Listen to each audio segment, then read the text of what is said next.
Good morning everyone. आप सभी लोगों का स्वागत है। आज 14 जून है तो दैनिक जागरण के राष्ट्रीय संस्करण न्यूज़पेपर में पीटी मेंस और इंटरव्यू और कौन कौन से न्यूज़ को कवर किया जो यूपीएससी और स्टेट पीसीएस एस्पिरेंट के लिए महत्वपूर्ण है। साथ ही साथ जितने भी गवर्नमेंट कॉम्पिटिटिव एग्जाम आप लोग फिल करते हैं जिसमें पीटी फैक्ट केवल बातें होती है, उससे रिलेटेड क्या पीटी फैक्ट आज शामिल है उसे भी हम लोग देखेंगे। आगे बढ़ने से पहले आप लोग यूट्यूब चैनल को ज़रूर सब्सक्राइब कीजिए, शेयर कीजिए, सपोर्ट कीजिए, बेल आइकन को भी दबाएं ताकि सारी नोटिफिकेशन आप तक सबसे पहले पहुंचे। और पीटी फैक्ट में जो प्रश्न पूछे जाते हैं उसे कमेंट सेक्शन में उसका जवाब देने का प्रयास कीजिए ताकि इंटरनल डेवलपमेंट हो सके और एक्टिव मोड में चीज़ों को किया जा सके। चलिए आगे हम लोग बात करते हैं। उसी बात में आगे बात की जाए तो आपको एक न्यूज़ यहाँ मिलेगा जिसमें आपको यह टॉपिक भर्तियों में भाई भतीजावाद खत्म हुआ, भ्रष्टाचार पर लगी है लगाम, प्रधानमंत्री मोदी के द्वारा ये बयान दिया गया है।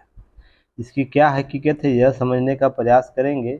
और यह टॉपिक आपको यूपीएससी के जीएस पेपर 2 सरकार की नीतियों से संबंधित टैग करके पूछा जा सकता है, क्या नौकरियों में भाई भतीजावाद जैसे कॉन्सेप्ट है या नहीं।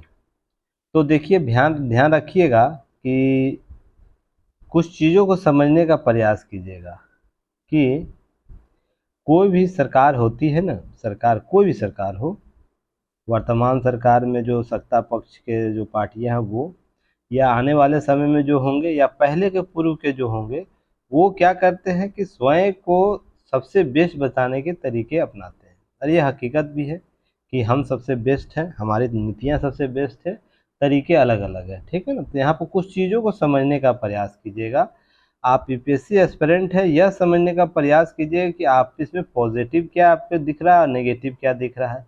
प्रश्न पर आपके पॉजिटिव संदर्भ से ही देखे जा सकते हैं, पूछे जा सकते हैं, ठीक है ना। तो यहाँ पर कुछ टर्मिनोलॉजी इनके द्वारा बताया गया कि भारत अब क्या है, भारत की पहचान ज़्यादा स्थिर, ज़्यादा सुरक्षित और ज़्यादा मजबूत देश के रूप में हो रही है।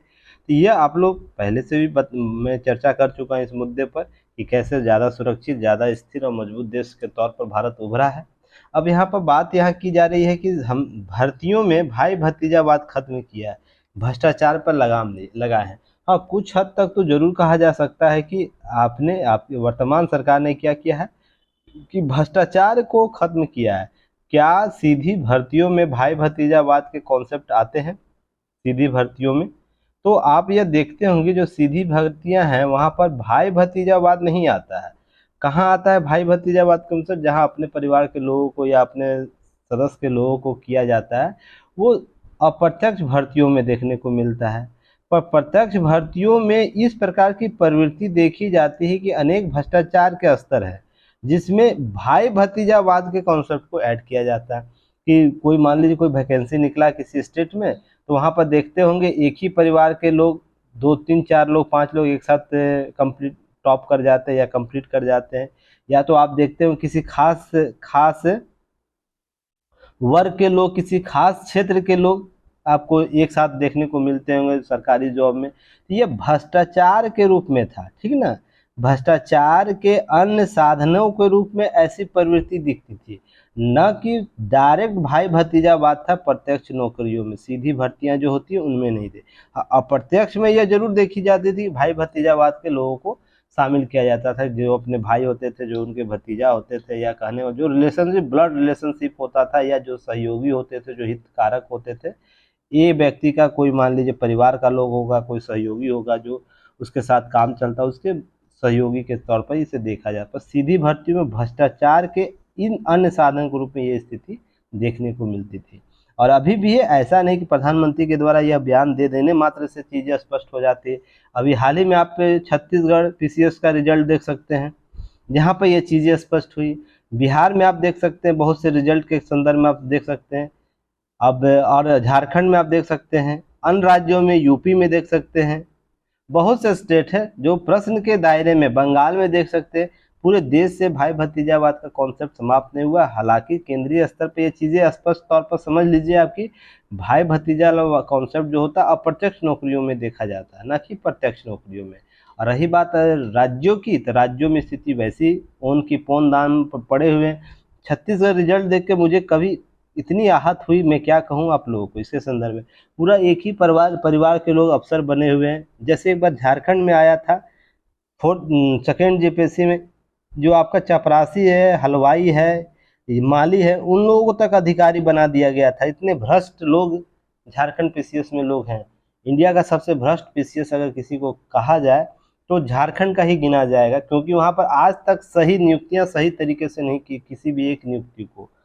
अभी तक 10 नियुक्तियाँ 6 नियुक्तियाँ की जा चुकी है, जिसमें ध्यान रखिएगा इन सब चीज़ों को लेकर अभी तक प्रत्यक्ष रूप से इन सब चीज़ों को लेकर भी नहीं हुई है। तो ये सब कहीं ना कहीं आपको सवालिया निशान करते हैं प्रश्न। और मैंने बंगाल के संदर्भ में न्यूज एनालिसिस करा चुका हूँ कि कैसे इस प्रकार की प्रवृत्ति को बढ़ाई जाती है, राजनीतिकरण किया जाता है सभी मुद्दे पर। अब ये बातें थी राष्ट्रीय रोजगार मेले के संदर्भ में बातें की जा रही थी, और बहुत कार्य करने का शेष है सरकार को, और पूरी निष्ठा के साथ होनी चाहिए। मैंने कल आप लोग को न्यूज एनालिसिस में कवर बताया भी था कि पार्टियों में विरोधाभास क्या है। विरोधाभास क्या है? वो स्वयं को सर्वश्रेष्ठ घोषित करना चाहते हैं। सभी पार्टियां स्वयं को सर्वश्रेष्ठ घोषित करना चाहते हैं। वो विपक्ष के लोग हैं, वर्तमान सरकार जो भी रहे वो विपक्ष के लोग हो, या जो भी संबद्ध पार्टियां कार्य कर रही इस क्षेत्र में, वो स्वयं को, जब विपक्ष सत्ता में आएगा तो जो अभी वर्तमान में पार्टियां जो सत्ता में वो बाहर जाएगी तो वो भी यही काम करेगी जो वर्तमान में। हमारे यहाँ न्यूनतम साझा संकल्प है ही नहीं कि जो बेहतर काम करे उस पर दोनों पक्ष क्या करे, पक्ष विपक्ष दोनों बैठ कर काम करे, उसकी सराहना करे, उसको देश को मजबूत करने की प्रवृत्ति डेवलप कर सके। नेगेटिव काम करे तो क्या करे, पक्ष भी उसको अपने दायरे के संदर्भ में समझाने का प्रयास करे, और सत्ता पक्ष के लोग उसे सुनने के अवसर दे कि हाँ आपकी क्या समस्या है बताइए। हमारे लोकतंत्र में ये पिछले 30 सालों से गायब, 20 सालों से गायब है। एकदम निष्पक्ष तौर पर ये समझने का प्रयास कीजिएगा। पहले नहीं था, जब अटल बिहारी वाजपेयी जी का जब सरकारें पहले हुआ करती थी, या तो उससे पहले हुआ करती थी बीच के कुछ काल, जब इंदिरा गांधी के काल से जब स्थितियां बदलना शुरू हुई आपातकाल की स्थितियां पर, तो इस स्तर पर स्थितियां बद से बदतर होती चली गई, जहां पर सहभागी राजनीतिक तंत्र को विकसित किया ही नहीं गया। तो आप इसी संदर्भ के बयानबाजियां हमारे देश के प्रधानमंत्री के द्वारा सुन सकते हैं, जहां पर हम कह रहे हैं मेरी सरकार, अरे ये देश की समस्या, ये समझने की कोशिश कीजिए, देश की समस्या जिसे नासूर करता जा रहा है, जिसका इलाज ढूंढना बहुत जरूरी है। तो ये पक्ष विपक्ष दोनों का दायित्व है, इसमें कोई अपना है ना सिर मुड़वा के है ना बाहर नहीं निकल सकता है कि मेरे सर पर बाल नहीं है इसलिए मैं इसे नहीं करूंगा। जितना जिम्मेदार विपक्ष है इस मुद्दे पर, उतना जिम्मेदार आपको पक्ष भी है। अब वो केंद्र के स्तर पर सोच के देखिए, राज्य के स्तर पर सोच के देखिए। हालांकि कुछ संदर्भ जरूर बदले हैं, उसकी दरकिनार नहीं किया जा सकता। इसका मतलब बिल्कुल भी नहीं जो नेगेटिव पक्ष है उसको प्रश्न चिन्ह उस पर नहीं किया जाए। तो आप न्यूट्रल होकर चीज़ों को एक्सेप्ट कीजिएगा, बातें रखिएगा। क्लियर है? चलिए आगे हम बात करेंगे। देखिए मैंने इस न्यूज़ को क्यों आप लोगों को इम्पोर्टेंट बोला था कि इम्पोर्टेंट वीवीआई श्रेणी का, इस बार यूपीएससी हो या स्टेट पीसीएस हो, यह प्रश्न आपको मेंस में जरूर दिखने वाला और दिखेगा भी। आने दीजिए, यूपीएससी मेंस का एग्जाम होने वाला है कुछ ही दिनों में, कुछ ही महीनों में, तो उस पर देखिएगा। इससे संबंधित प्रश्न किसी भी डायग्राम से पूछे जा सकते, वो कॉलेजियम का व्यवस्था हो या सरकार की नीतियों की व्यवस्था हो, न्यायपालिका और विधायिका के बीच विवाद का प्रश्न हो, सत्ता का अभ्यास का प्रश्न हो, किसी से भी आपको यहाँ से प्रश्न जरूर पूछे जाएंगे इस बार यूपीएससी या पीसीएस स्टेट के मेंस में। तो आप लोग इसे वीवीआई श्रेणी में रखिएगा, क्योंकि देखिए कितनी बार चर्चा हुआ। 5 अगस्त को मैंने इस पर चर्चा किया, उससे पहले भी बहुत दफ़ा हो चुका है।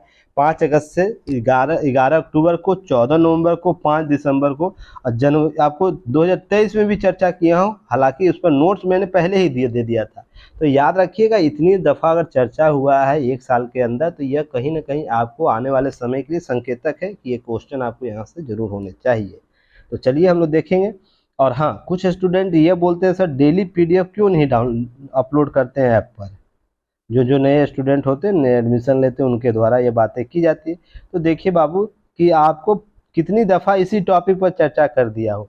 आप लोग ही स्वयं बताइए कि एक ही टॉपिक पर बार बार पीडीएफ अवेलेबल कराया जाए, कि एक बार संपूर्ण रूप से पीडीएफ अवेलेबल हो जाए, और जो अपडेट होगा उसे मैं ऐड कर दूंगा पीडीएफ में, नया पीडीएफ दे के।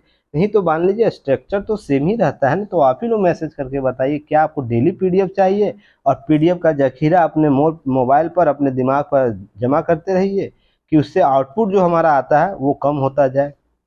मैं आपको उतना जरूर दे दूंगा जिससे आपका एग्जाम क्लियर हो जाएगा। आपको एग्जाम क्लियर से करने से मतलब है कि बस केवल पीडीएफ लेने से।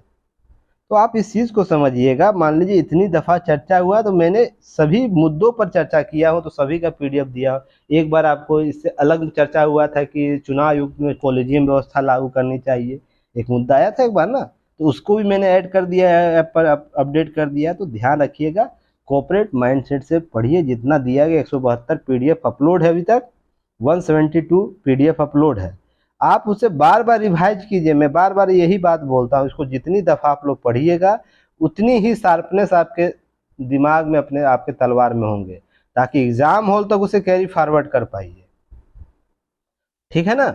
और यह टॉपिक जो है आपको यूपीएससी के जीएस पेपर 2 विधायिका न्यायपालिका संबंध से स्पष्ट होता है। विवाद के बिंदु क्या, वहां से प्रश्न पूछ सकता है। फिर आपको पूछेगा न्यायिक नियुक्तियों में क्या प्रक्रिया है उससे संबंधित। तो सभी पर मैं चर्चा पहले कर चुका हूं, तो वीडियो आपको कंटेंट अवेलेबल करा दिया गया। अब यहाँ बातें वही बातें की गई है जो सरकार पहले में इन दिनों में बातें की थी। जहाँ पर कानून मंत्री यह बोलते हैं, क्या बोलते हैं, चेंज हो चुके। उससे पहले कौन कानून मंत्री थे, कमेंट सेक्शन में बताइएगा। तो अर्जुन राम मेघवाल के पहले कौन कानून मंत्री हुआ करते थे भारत के, और उनको यहाँ से हटाकर कौन सा नया मंत्रालय दिया गया, ये भी बताइएगा। ये पीटी फैक्ट है, प्रश्न बताइएगा। और अर्जुन मेघवाल इससे पहले कौन से मंत्रालय में थे जो आपको कानून मंत्री बनाए गए हैं। तो इन सब चीज़ों को थोड़ा सा आप लोग एक्टिव मोड में बताइएगा ताकि चीज़ों को समझा जा सके। अब है कि जो वर्तमान कानून मंत्री उन्होंने बोला है, स्वतंत्र प्रभार के जो कानून मंत्री हैं उनको यह बोला गया, उनके द्वारा बोला गया है कि हम क्या करेंगे, न्यायाधीशों खाली पदों को न्यायाधीशों के हाथों में भरेंगे, जल्द से जल्द खाली पद है उसको हम भरेंगे। तो ये बात तो कई सालों से, कई वर्षों से बोला जा रहा है, पर वर्तमान में क्या स्थिति है देखा जाएगा। कानून मंत्री सरकार के और न्यायपालिका विवाद, जो किसी प्रकार का मतभेद से इनकार किया, वो किसी प्रकार का विवाद नहीं है। मैंने बोला भी था कुछ दिन पहले जो एनालिसिस कराया था, यह समान आचरण होना चाहिए कि संस्थाओं के बीच संवाद होना चाहिए, संवाद होना चाहिए। और किसी पर टीका टिप्पणी किया जा रहा है, अर्थात कार्यपालिका द्वारा विधायिका पर, विधायिका द्वारा कार्यपालिका पर, या कार्यपालिका न्यायपालिका पर कर रही है, न्यायपालिका विधायिका और कार्यपालिका तीन दोनों पर कर रही, या विधायिका न्यायपालिका पर कर रही है, किसी भी स्थिति में यह संवाद का कॉन्सेप्ट होना चाहिए। क्या मैं हमेशा आप लोग को बोलता हूँ कि वाद हो तो प्रतिवाद होगा, प्रतिवाद होगा तो संवाद के स्तर पर आने की जरूरत है। तो कोई भी संस्था या कोई व्यक्ति विशेष, समाज विशेष, संगठन विशेष वाद करता है, अर्थात तीर छोड़ता है, उसके विपक्ष में प्रतिवाद होता है, वो भी तीर छोड़ता है, पर दोनों तीर आसमान में छोड़ के अपने अपने कार्य करने लगते हैं, और यह तीर दूसरे को जाके लग जाता है। कहने का मतलब उन वर्गों को लग जाता है जो इससे प्रभावित संबंधित है। तो ध्यान रखिएगा, इससे आम जनता को, है ना, आम जनता को लोकतंत्र पर जो विश्वास आम जनता का, वो कहीं ना कहीं धूमिल होता है इनके इन प्रैक्टिस से। तो यह क्या हो रहा है, जब तीर छोड़ा जाए तो तुरंत उसको संवाद, उसको तीर को पकड़ने के लिए वही संगठन तुरंत एक्टिव मोड में काम करे तो चीज़ें सही हो जाएंगी। कॉलेजियम व्यवस्था की बात की गई, कुछ कुछ कॉन्सेप्ट इनके द्वारा बताए गए। एडीआर वैकल्पिक विवाद निवारण तंत्र बनाया जाए, आर्बिट्रेशन असमाधान के लिए समझौते की बात की जाए, मीडिएशन अर्थात मध्यस्थता की बात की जाए। इस सब कार्य हम लोग प्रैक्टिस करके क्या कर सकते हैं, कंसिलेशन आपसी विवाद निपटारे के लिए स्थिति सुधार की जाए, इसके लिए कोर्ट बोझ नहीं बढ़ेगा। ये सब टर्मिनोलॉजी है, मैंने पहले भी बात किया इस सब पर कि सरकार अगर कानून चाह ले तो कैसे किसी मुद्दे को जल्द से जल्द सुधार सकता। तो ये सब तकनीक है जिसके आधार पर जल्द से जल्द, है ना, त्वरित रूप से आप निर्णय ले सकते हैं। दो पक्षों के बीच जो विवाद होता है उसके संदर्भ में, जरूरी नहीं हर मामले में कोर्ट ही पहुंचा जाए। ठीक है ना। तो इन सब चीज़ों को समझने का प्रयास कीजिएगा। हाई कोर्ट में जजों की संख्या कितनी है, 1114 है मंजूर पद है, जिसमें से 786 जो है पद जज काम कर रहे हैं और 338 अभी भी खाली है। तो इसके लिए 140 पदों को भरने कॉलेजियम की संस्तुति की गई है। और कॉलेजियम क्या होता है, first bench second bench, third bench क्या निर्णय आया था, सभी पर मैं पहले चर्चा कर चुका। पीडीएफ पहले जाके देखिएगा, वहाँ मिल जाएगा। अब ध्यान रखिएगा, यह आप लोगों को इन सभी डेटों में कहीं भी मिल सकता है। क्लियर है? तो सभी को एक बार रिवाइज कर लीजिएगा। और पीडीएफ जो नेक्स्ट है, अगर नहीं होगा तो अपडेट मैं कर दूंगा, मैसेज ड्रॉप कीजिएगा। क्लियर है? पर उम्मीद है कि कहीं ना कहीं आपको जरूर अपडेट मिल जाएगा इसके से संबंधित पीडीएफ। चलिए हम बात करेंगे आगे। इसी के लिए कोऑपरेट रहिए, माइंडसेट को एकदम क्लियर रखिए कि आप लोग को क्या दिया जा रहा है।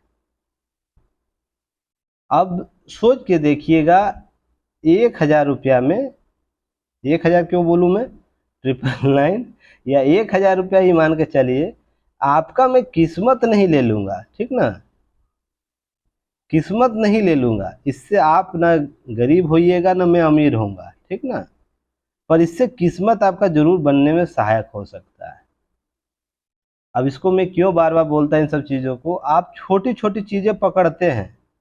किसी स्टूडेंट के द्वारा यह बोला गया कि सर मुझे लग रहा है कि मैं सही तरीके से समझ नहीं पाई कि आप तो डेली यूट्यूब पर क्या कहते हैं, फ्री देते हैं कंटेंट, ठीक है, और भी चीज़ें देते हैं फ्री। ग्रुप में आप क्या करते हैं, शेयर करते हैं सभी चीज़ पोस्टर। तो क्यों मैं ऐप पर लूँ, क्यों लूँ ऐप पर, जो परचेज क्यों 999 का करूँ। तो सवाल तो बहुत सोचने वाली बात है, पर यह भी सोचिए कि उत्थान आपका किससे होने वाला है, केवल वन वे कम्युनिकेशन से या टू वे कम्युनिकेशन से। हम भी कुछ संस्थाओं से जुड़े हुए हैं, हम भी कुछ प्रतिबद्धता से जुड़े, कुछ लोग हमारे अंदर काम करते हैं, उनको पैसे देने होते हैं महीने में ना, तो कोई भी अपना पैकेट से देगा नहीं। और हम लोग सबसे न्यूनतम फी रखे हुए, यही अगर बड़े बड़े प्लेटफॉर्म पर मैं काम करूं तो वहाँ महीने का कम से कम 15 से 20 हजार, महीने सॉरी कर रहा, वर्ष का आपको कम से कम 15 से 20 हजार इसका फी रखेगा लोग। कम से कम न्यूनतम की मैं बात कर रहा हूँ, अधिकतम तो छोड़ ही दीजिए। जितना इस पर वर्क होता है ना, जिस वर्क के अनुसार, उसमें कम से कम न्यूनतम 15 से 20 हजार सालाना आपको इससे पेमेंट मांगेगा। अगर दूसरे प्लेटफॉर्म पर यही काम मैं करूं, किसी बड़े प्लेटफॉर्म, तो आप समझ सकते हैं कितना गुना मैं ले रहा हूं आप लोग का। तो थोड़ा सा दानी बनने का प्रयास कीजिए ताकि संस्था मजबूत हो, तो और भी आप लोग को इससे लाभ मिले, ठीक है ना।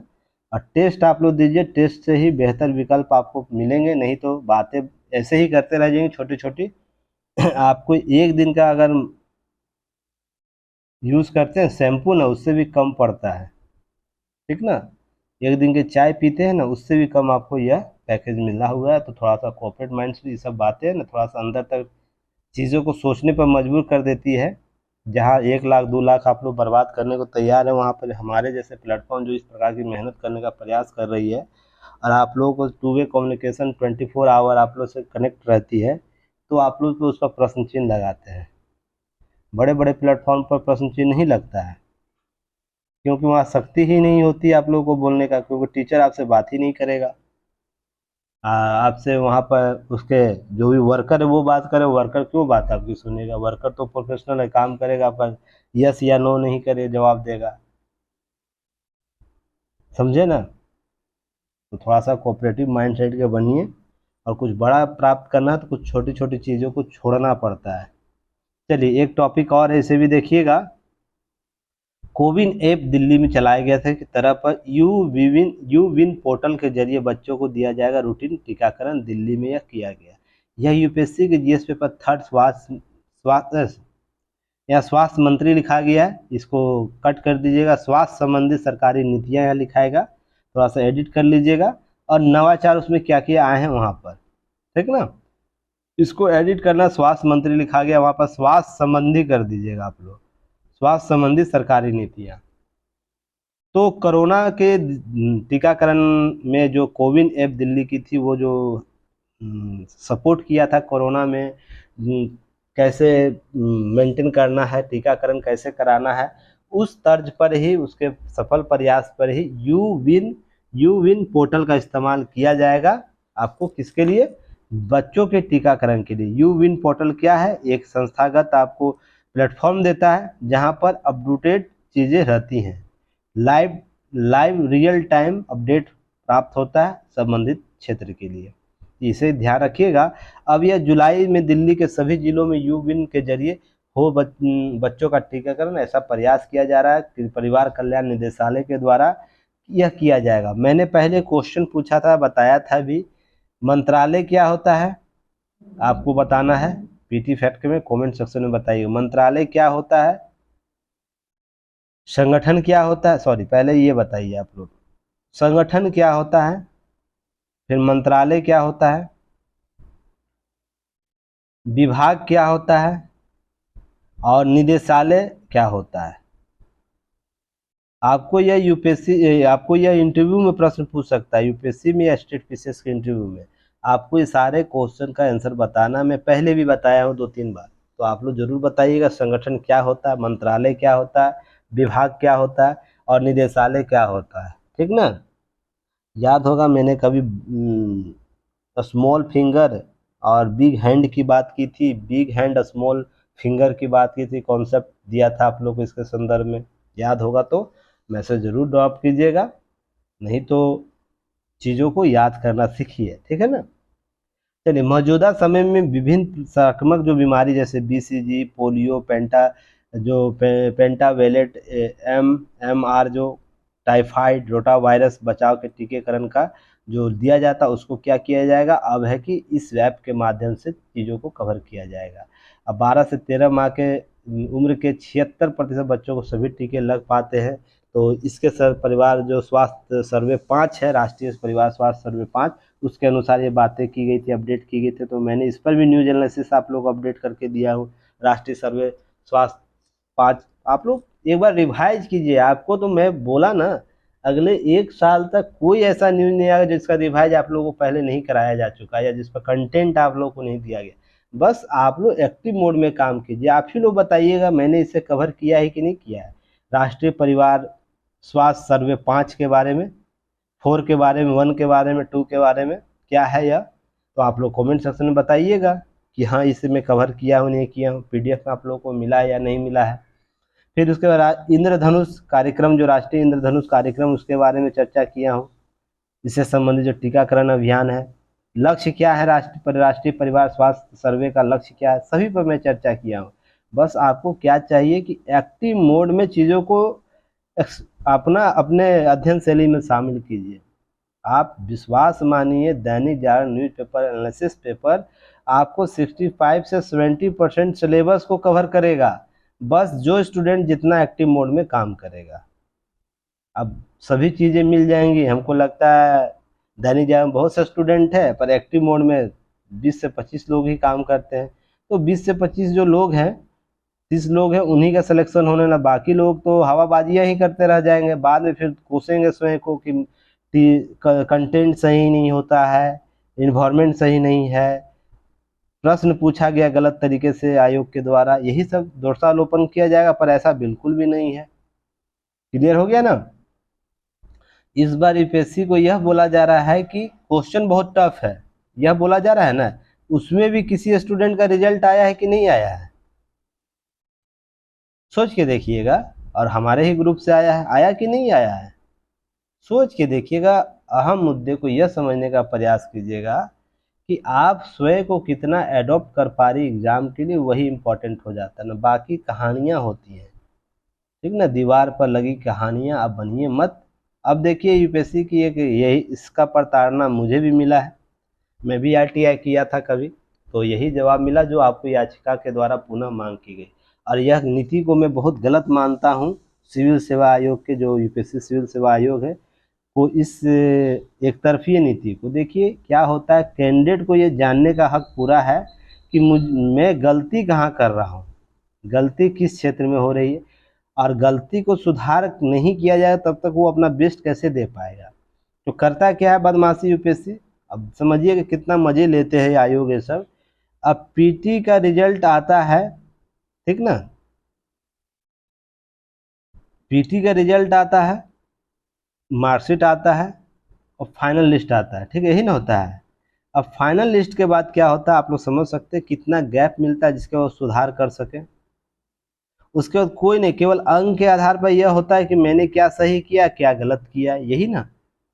तो यार ध्यान रखिएगा, मेंस के कॉपी में उसने क्या लिखा इसका जानने का हक उसे होना चाहिए। साथ ही यूपीएससी को ये मॉडल आंसर भी देना चाहिए कि आपके इस प्रश्न का प्रारूप क्या है। तभी तो ये सब का लाभ अन्य संस्थाओं के द्वारा लिया जाता है। कुछ स्पष्टता है नहीं तो डराए रखते हैं लोग। स्पष्ट नीतियों का संचालन करना चाहिए। देखिए कुछ चीज़ों को नियम कानून के ताक पर नहीं रखना चाहिए, नहीं तो भविष्य जो है ना अंधेरे में होता है। आप सोच के देखिए कि कोई व्यक्ति विशेष तैयारी कर रहा है और उसको यह तक नहीं पता है कि मेरा दिशा किस दिशा में चल रहा है, मैं किस तरीके से तैयारी कर रहा हूँ। अंक तो नहीं बता सकेंगे ना, किस आधार पर मेरी केवल अंक से ही आकलन हो जाएगा तो प्रश्न की मंशा को कैसे समझी जाएगी कि किस संदर्भ में हमने आंसर दिया, क्यों गलत हुआ। कोई बता सकता है? नहीं बता सकेगा। मैंने किसी प्रश्न का उत्तर किस संदर्भ में लिख कर आया, बाहर तो बातें मैंने किया बहुत कुछ, अच्छा लिखा है, पर प्रश्न का जब आकलन किया गया जस्ट अपोजिट हुआ, उसमें 2 से 3 नंबर 5 नंबर मिला है। इसका मतलब कि यूपीएससी किसी और दिशा में प्रश्न का उत्तर चाह रही थी, तो अभ्यर्थी इसको कैसे जानेगा। तो जानने का एकमात्र माध्यम कि मेंस का कॉपी उसे दीजिए आप। इससे कोई बड़ा विवाद नहीं खड़ा हो जाएगा। गोपनीयता ऐसा नहीं कि राष्ट्रीय स्तर का आपको सुरक्षा एजेंसी राष्ट्र की एकता अखंडता या प्रभुसत्ता का है ना प्रश्न खड़ा हो जाएगा। आप उन नीतियों को है ना लागू कीजिए जो आपको छात्रों के हित में है ना। इससे कितने लोगों का करियर बर्बाद होता है, सही दिशा में आकलन सही तरीके से नहीं कर पाते हैं तो। और न्यायालय भी इसमें पुष्टि करती है कि नहीं, या जब तक सार्वजनिक हित में इसकी आवश्यकता नहीं होगी तब तक जारी नहीं। अरे सार्वजनिक हित क्या देख रहे हैं इसमें कोई राष्ट्रीय एकता अखंडता का प्रश्न आएगा किसी यूपीएससी के कैंडिडेट का रिजल्ट नहीं आ रहा है तो, अब वो कॉपी मांग दे रहा है तो। सोच के देखिए कितनी अव्यवहारिक नीतियों को लागू किया जाता है कानून के शासन के संदर्भ में।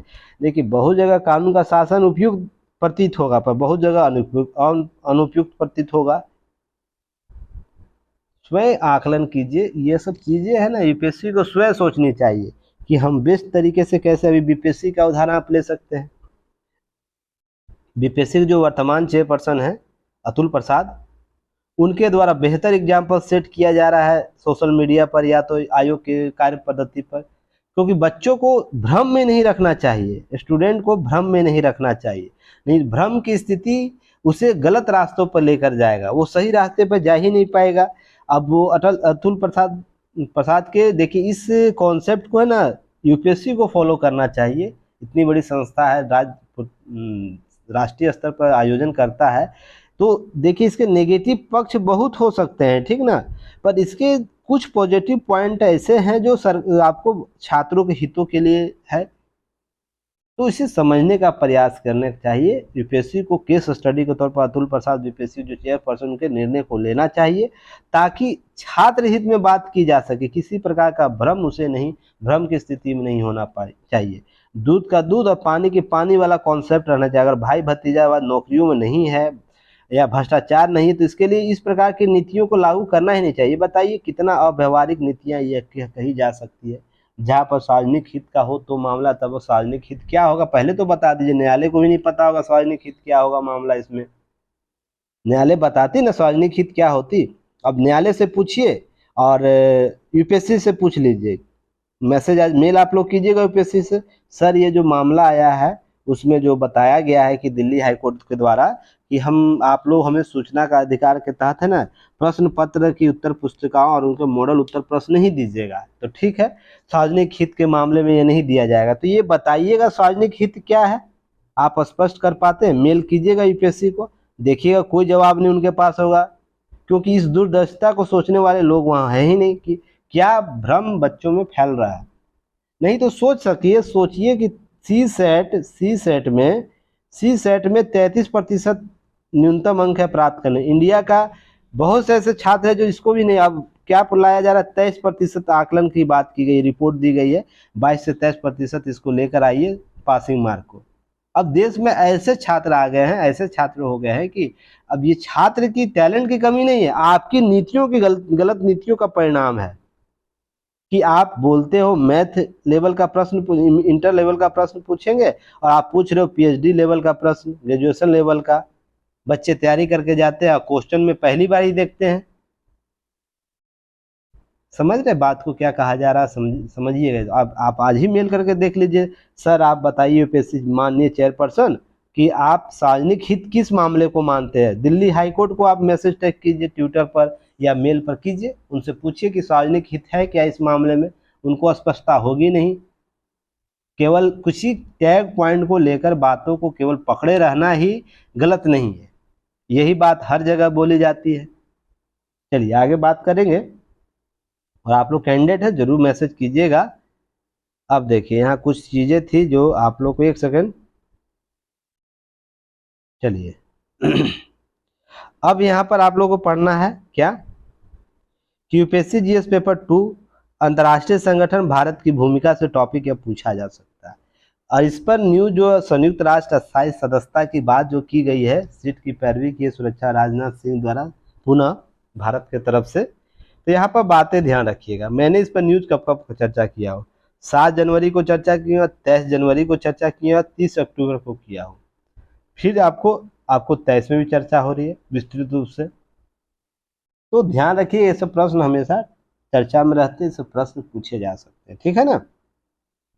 क्यों यह मामला उठा, इसको ध्यान में रखने का कोशिश कीजिएगा कि अभी है ना भारत की सुरक्षा परिषद का सदस्य बनाने का आह्वान किया गया। दुनिया सबसे अधिक आबादी वाला देश संयुक्त राष्ट्र सुरक्षा परिषद का स्थायी सदस्य सीट नहीं हो पाता है, तो यह संयुक्त राष्ट्र की नैतिक वैधता का कम करता है। देखिए जो बातें मैंने कुछ दिन पहले ही आप लोगों को बताया था कि आने वाले समय में भारत को शामिल करना राष्ट्र स्थायी सदस्य के तौर पर सुरक्षा परिषद का नैतिक दायित्व बन जाएगा। मैं ये बात बोला था ना, कभी याद है आप लोगों को, मैसेज कीजिएगा। देखिए सेम टू सेम आपको राजनाथ सिंह के द्वारा वही बयानबाजियां दी गई है। और जब आपको बताया जाता है कॉन्सेप्ट, जिस संदर्भ में अगर उसकी 1% भी पुष्टता होती है तो समझिएगा आपकी दिशा सही चल रही एग्जाम की। मैंने यही कॉन्सेप्ट बताया था ना कि आने वाले कुछ वर्षों में ही यूएन की यह नैतिक जवाबदेही बन जाएगी कि भारत को अस्थायी सदस्य बनाओ, नहीं तो उसके क्या उसके अस्तित्व पर ही प्रश्न चिन्ह क्या होगा, खड़ा हो जाएगा। तो देखिए नैतिक वैधता को कम करता है, तो अस्तित्व की ही बात की जा रही है ना। तो मैंने ये सब बातें आपको पहले भी चर्चा में बोला हूँ, नई बात तो बोल नहीं रहा हूँ। जो आज राजनाथ सिंह से मैं रात में मिला हूँ और बातें बोल रहा हूँ, ऐसा तो नहीं है। ये बात मैंने आप लोग को 1-2 महीने पहले ही चर्चा किया हो, 2.5 महीने पहले ही चर्चा किया हो। जब जब चर्चा होती है संयुक्त राष्ट्र में ये बात मैं रखता हूँ। क्लियर है। तो आप लोग सपोर्ट कीजिए हमें, ठीक ना। जो चीज़ें आप लोगों को मैं दे रहा हूँ ना, अच्छे अच्छे संस्थानों की हिम्मत नहीं है देना।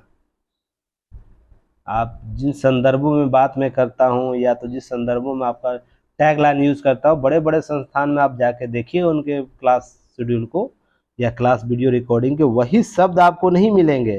तो कुछ लोगों के द्वारा प्रश्न चिन्ह खड़ा किया जाता है, तो सर आप यूपीएससी और पीसीएस के क्वेश्चन गैस करते हैं, तो उसी संदर्भ में क्यों आएंगे। तो देखिए जब राजनेता के बयान अगर टैग हो जा रहे हैं, जो आने वाले समय में टैग हो जा रहे हैं, बहुत से संस्थाओं के मॉर्गन रिपोर्ट के बातें, आपको WHO की रिपोर्ट अगर टैग लाइन हो रहे, तो प्रश्न तो गेस करना तो दाएं हाथ का खेल है ना। फिर ये तो पूरे साल भर का आकलन करने मात्र से पता चल जाएगा। समझ गए बात को। तो आप लोग सपोर्ट जरूर कीजिए युक्ति आईएएस को, ताकि हम लोग उन भ्रम को तोड़ सके जो मार्केट में फैला हुआ है, ठीक ना।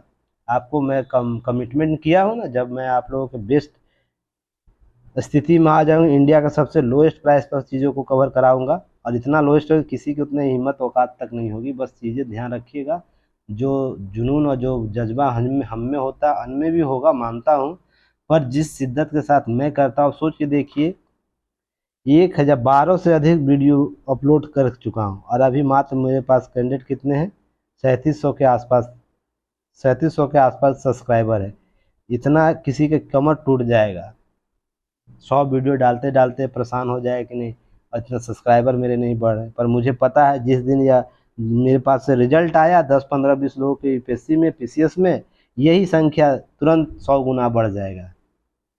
पर मैं उस दिन का इंतज़ार कर रहा हूँ जिस दिन तक आप लोग ये सब चीज़ें मुझे करके दीजिएगा। बिना सपोर्ट के कुछ होने जाने वाला नहीं है, तो सपोर्ट ज़रूर किया कीजिए ताकि हम और भी बेहतर चीज़ों को स्थापित कर सकें। अब देखिएगा यहाँ बात की गई है संयुक्त राष्ट्र शांति स्थापना के 75 साल पूरे होने पर एक संगोष्ठी राजधानी में दिल्ली में की गई थी और कोऑर्डिनेटर सोम्पी साथ भी यहाँ मौजूद थे संयुक्त राष्ट्र रेजिमेंट के, अर्थात जो हमारा शांति दल जाता है ना संयुक्त राष्ट्र का विभिन्न अभियानों में, उसके लिए रक्षक दिवस मनाया जाता है। तो उसी में यह बातें भारत के द्वारा रखी गई है।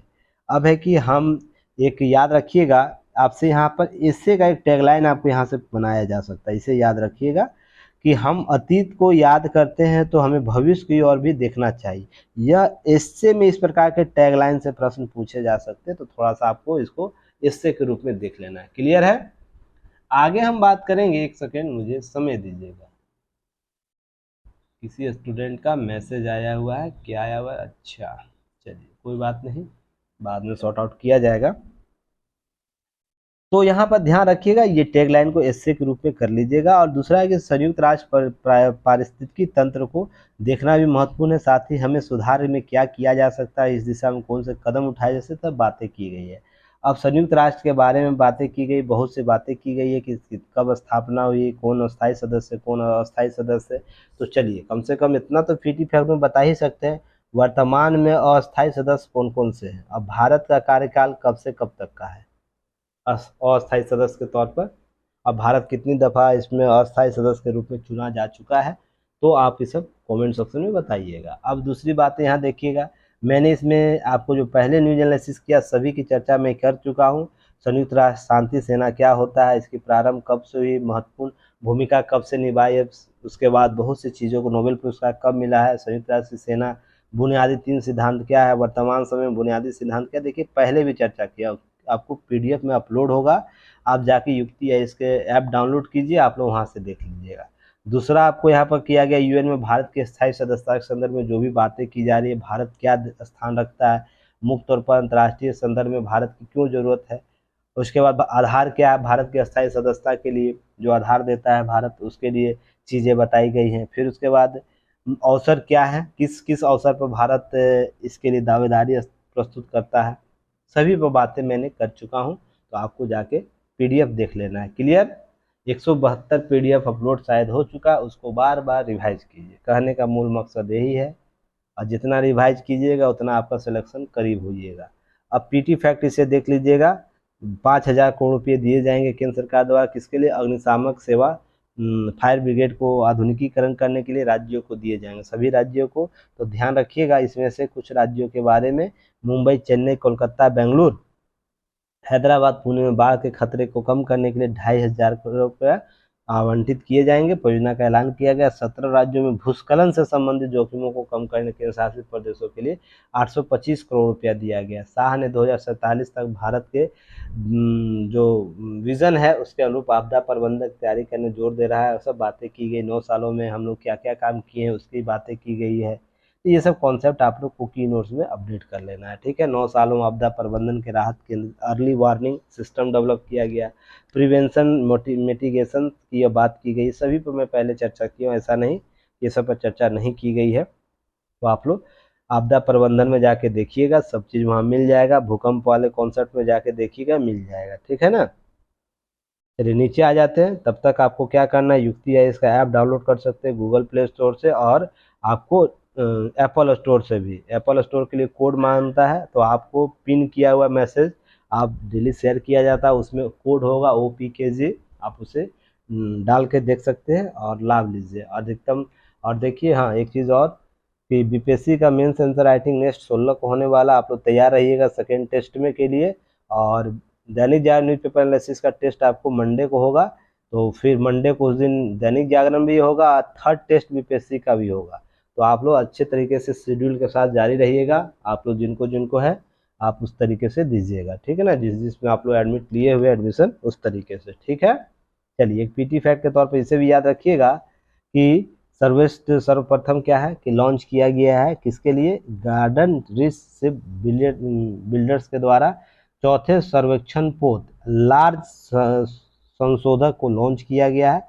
और इस पर आपको पीटी फैक्ट में पूछा जा सकता है, कहाँ से लॉन्च किया गया, चेन्नई से, ठीक है। तो पीटी फैक्ट के तौर पर सब याद रखिएगा। अब भूकंप है, भूकंप के तेज झटके कई इमारतें नुकसान हुआ, तो मैंने भूकंप के बारे में पहले भी चर्चा कर चुका हूँ, तो आप उसे ज़रूर देख लीजिएगा जाके। और कल का है आपको 13 जून का, मैंने आप लोग को क्या क्या टॉपिक कवर किया गया है ना, उस तरह मैंने आपको एक बना के भेजा है। देखे होंगे आप सभी लोग, मैसेज ड्रॉप कीजिएगा ग्रुप में, देखे ना टेलीग्राम ग्रुप में, तो वैसे ही टेलीग्राम आपको नोट्स बनाने हैं अपने टॉपिक के, प्रत्येक डे के क्या क्या चर्चा हुआ है उसका लिस्ट बना के रखिएगा।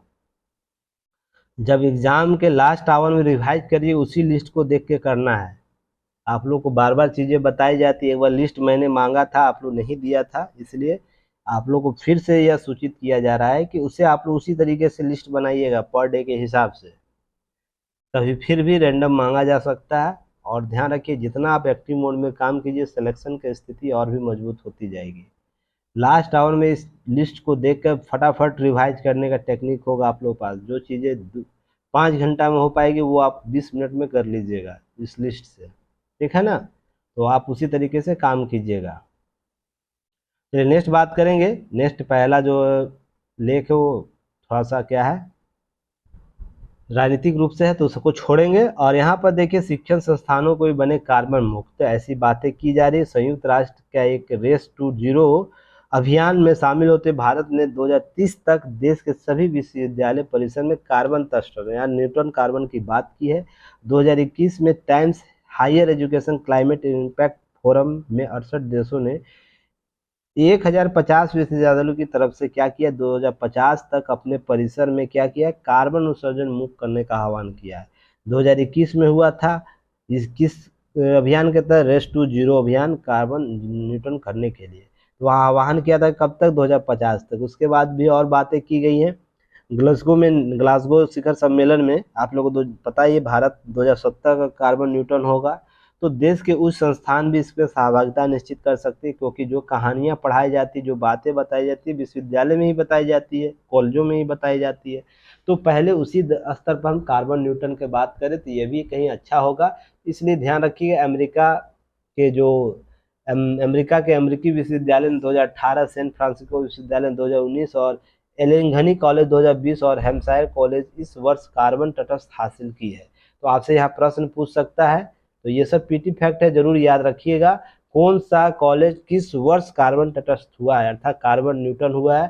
तो सबसे पहले आपको अमेरिका के अमेरिकी विश्वविद्यालय का जो अमेरिकी विश्वविद्यालय वो हुआ है सैन फ्रांसिस्को विश्वविद्यालय 2009, एलेंगनी कॉलेज 2020, हैम्पशायर कॉलेज आपको हुआ है 2020 में, ठीक है ना। इस वर्ष 2023 में हैम्पशायर कॉलेज 2023 में हुआ, सॉरी हो जाता है कभी मिसप्रिंट।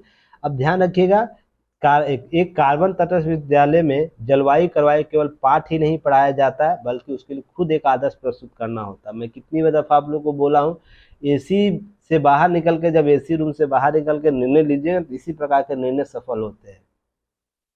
अब ऐसा क्यों मैं बोल रहा हूँ, केवल पाठ पढ़ाने से कार्बन तटस्थ नहीं होता, शोध पत्र जारी करने से कार्बन तटस्थ नहीं होता, उसके लिए खुद प्रूव करके दिखाना होता है कि हमारे संस्थान भी इसके लिए पूरी तरह जवाब देते। इसे समझने का प्रयास कीजिए। ऐसे ही शैक्षणिक संस्थान बड़ी भूमिका निभा सकते हैं अपने परिसर में पर्यावरण अनुकूल बनाने के। तो ये सब चीज़ें आप लोग याद होनी चाहिए। विश्वविद्यालय जल संचयन कर सकता है। हम लोग कार्बन तटस्थ कैसे प्राप्त कर सकते हैं, इसके लिए कुछ चीज़ों को बताया गया है, जो इन कॉलेजों के द्वारा, विश्वविद्यालयों के द्वारा, यूनिवर्सिटी के द्वारा किया गया है। विश्वविद्यालय जल संचयन किया गया, ऊर्जा संरक्षण पर बात की गई, पौधारोपण किया गया, अवशिष्ट प्रबंधन, इलेक्ट्रॉनिक वाहन अपने परिसर में चलाया गया, प्रदूषण मुक्त और कागज रहित परिसर की स्थापना के समाज के लिए, देश के लिए नज़ीर पेश किया है। या आपको ध्यान रखना चाहिए, आप भी ऐसा काम करके ये सब चीज़ें कर सकते हैं। पर्यावरण संरक्षण का भाव, ये सब बातें की गई। जलवायु परिवर्तन सबसे बड़ी वैश्विक चिंता का विषय है। ये सब बातें होती रहती है, बस ध्यान रखिएगा परिसर क्या कर सकता है, आप क्या कर सकते हैं, हम क्या कर सकते हैं। यह है कि कानून, यह देखिए एआई कानूनी बंदिशों को क्यों बांधना चाहिए, इस पर मैं 3 बार कर चुका हूँ पेपर एनालिसिस। तो आप लोगों को जाके फिर से वही बातें पढ़ लीजिए जो बातें पहले में कही गई थी। सभी बातें वही है पुराना, और उसी व्यक्ति विशेष के द्वारा पुनः दी गई है। तो यहाँ पर ध्यान रखिएगा, लेख को अच्छा अंडरलाइन पेपर किया हुआ उसे देख लीजिएगा। दोबारा एक ही चीज़ को क्या बताऊँ मैं, समय ज़्यादा होगा, निकल जाएगा, उसे आप लोग कर लीजिएगा, ठीक है ना।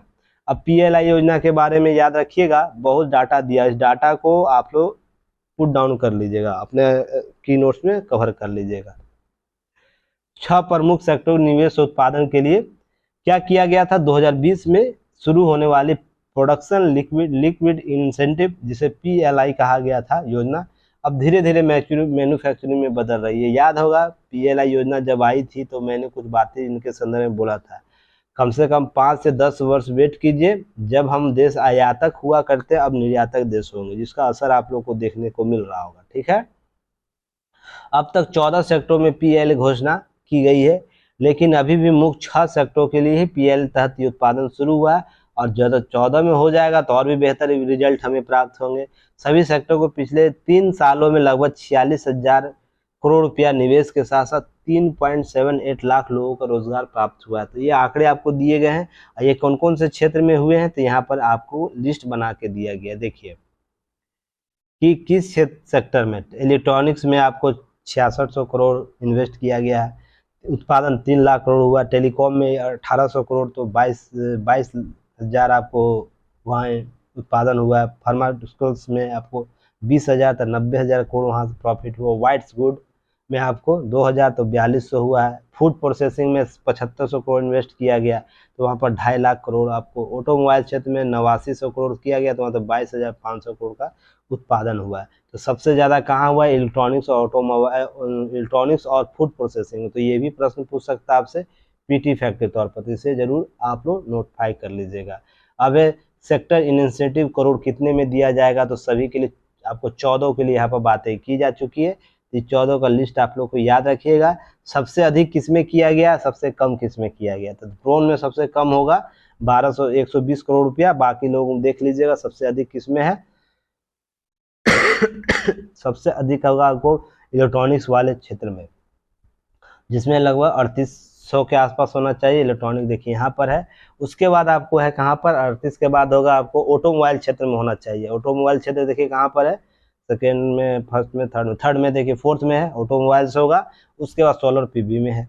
तो आप इस तरीके से क्या करना है, लिस्ट बना ले, सबसे ज़्यादा किसमें हुआ, सबसे कम किसमें हुआ। ठीक ना, कम से कम 3-3 का सेगमेंट बना लीजिए, प्रश्न पूछेगा तो उसके लिए उत्तर दे सके।